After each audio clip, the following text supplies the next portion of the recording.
Good morning everyone, today we're looking at another watch review. Today we're looking at a Chinese watch brand called Sewor. More specifically, we're looking at the Sewor Tourbillon Moonphase watch. There isn't a model number with this one, I don't know why, I couldn't find one online, but it doesn't matter. So having a little look at the box, we've got a simple lift-off lid here with this simple card-like fashion with a nice gold printing on the front. So just a simple lift-off lid.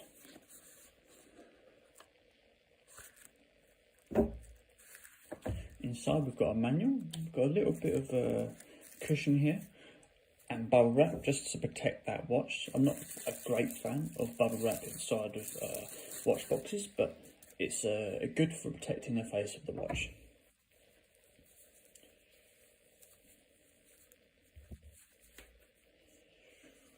Here we go guys, this is the Sewor Tourbillon Moonphase 42x48.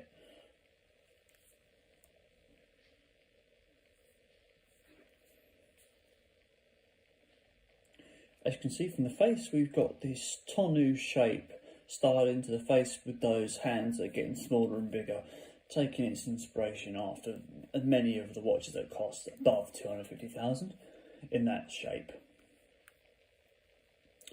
No luminous hands at all, no luminous increments at all, just luminous hands and a moon face sitting down there as well. Yeah, so fully golded out with a automatic movement. This watch costs around about £35. You can get it on Amazon. Offers a 21mm band and has a case thickness of 14. I think that's at its smallest, but because it's of that slightly curved shape, I feel like it's a little bit bigger than that.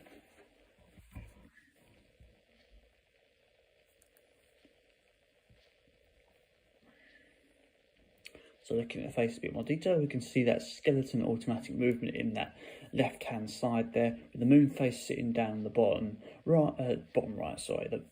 centre part of the watch, and in the right side of the watch we've got the 24-hour clock. Overall, good mix of stuff going on the watch with not too much emphasis on the skeleton look to the watch. We've got like these like fake chronograph buttons on the side here. Don't actually do anything, just add a bit of emphasis to the actual casing of the watch. Speaking of the casing, we've got a fully gold stainless steel plated style mirror effect casing going all the way around the side, including that on the buttons as well. Speaking of the crown, let's have a look.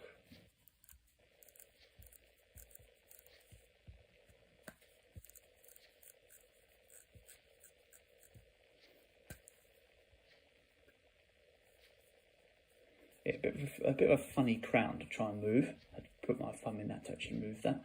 But in terms of actually moving the crown around when you want to change the time, it's got a decent strong movement to it, as you might expect. A nice clicking down mechanism as well. A nice gliding movement to that automatic movement. I believe the movement is in fact Chinese, but the Chinese movements are getting even better nowadays, so which is always good to see. Around the back, we've got a full mirror finish backplate with a simple skeleton style transparent backplate here, just to be able to see that movement go around inside. No sort of tinged effect, just a plain stainless steel matte finish to those movements inside. Looking at the actual strap here, we've got a plain genuine leather strap with access to remove it with double-ended pop pins connecting into the casing here. The leather is not very forgiving, but it will soon soften up over time, which is the bonus for this kind of watch. So there we go guys, that is the Sewor Tourbillon Moonphase watch.